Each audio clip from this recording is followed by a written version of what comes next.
In the back of the book segment tonight, did the media coverage of ISIS and those horrific beheadings of two American journalists finally push a reluctant president to take military action? Joining us now from D.C., Media Buzz host Howard Kurtz and Fox News contributor Lauren Ashburn. Kurtz, so was it the media, the media that pushed Obama into a firmer stand with ISIS? Absolutely. The media coverage was the decisive factor, Eric, in a surge in public support for military action against ISIS, about 2/3 in the polls. And, of course, journalists need to cover aggressively the threat posed by these ISIS butchers, and, of course, they needed to cover the brutal beheadings of those two journalists. But the sheer volume of it amounted to beating the war drums. Yeah, and Lauren, I would guess that just seeing those beheadings on YouTube and all splashed over the news actually garnered the American people's support, which Obama seems to have wanted before he changed kind of changed tacks on it. Well, absolutely. I mean, without those videos, I doubt you'd be seeing the president in a primetime address saying we're going after these people. I mean, those images were what was the catalyst for, in my mind, for the administration to finally take some action. And this is so different from 2003, Eric. If you look at that, the administration was going headlong into war and the press was just saluting. And now in 2014, you have a reluctant warrior in President Obama and the press saying, do something. So, Howard, do you think, boy, how do I put this? Does the media want to see us at war?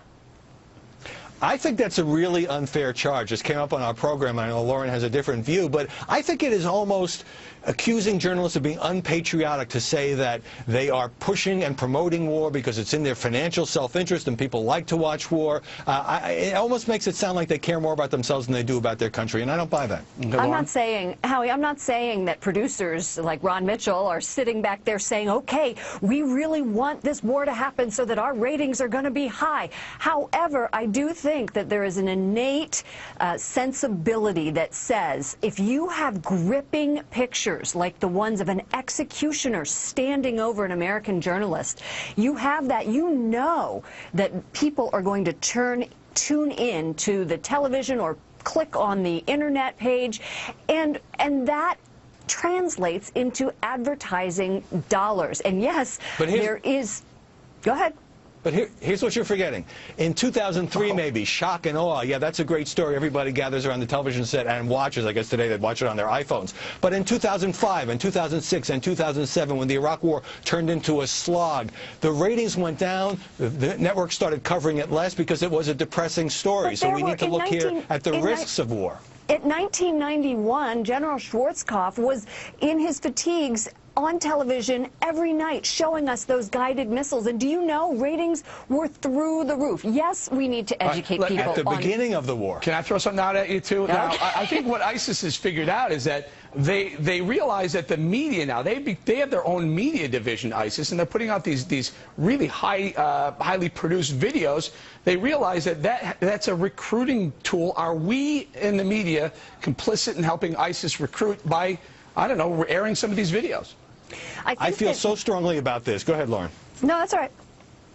I feel so strongly about this because, of course, showing the images of what happened to Jim Foley and Steve Sotloff is an important part of the story. We couldn't sanitize it, but it reached the point, Eric, that the network showed it again and again and again, like video wallpaper. I think it was denigrating to these brave journalists anytime ISIS was mentioned, and we were doing the terrorist bidding by spreading fear, which is precisely what they wanted. And before we go, I do have to commend networks. There's another video that you talked about, Eric, that is making the rounds, and that is the Ray Rice video, domestic violence, pushing his wife, dragging her out of the elevator. And yesterday, networks came out and said, hey, we're going to stop showing this video or slow it down. And I think that there's a big difference that we need to be able to do that with the video of the beheadings. And then I think you show what happens and you pull it down. We got to leave it there, you guys. Great discussion, Howard, Lauren. Thank you very much. Just a quick reminder, Bill O'Reilly's new book, Killing Patton,